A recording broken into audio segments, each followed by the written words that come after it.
Warning, I am not a teacher, so I can't teach you how to code. I'll be using Turbo app for this. It should also work with Vanilla Scratch, so enjoy the video. Bye bye.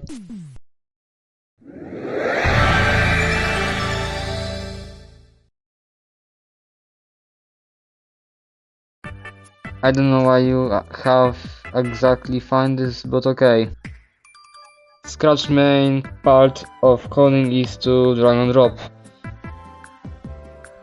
We can do that by dragging the, let's say, move 10 steps block back and forth. Pretty simple, right?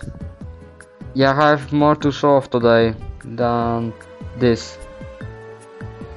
So I have made a second sprite and we'll use the touching block and we are going to drag it to the sprite itself.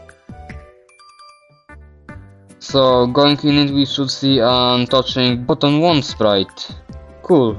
And just to confirm, it's not in the drop down, we are in the sprite itself. And you can copy custom blocks, but you can't copy comments, I believe.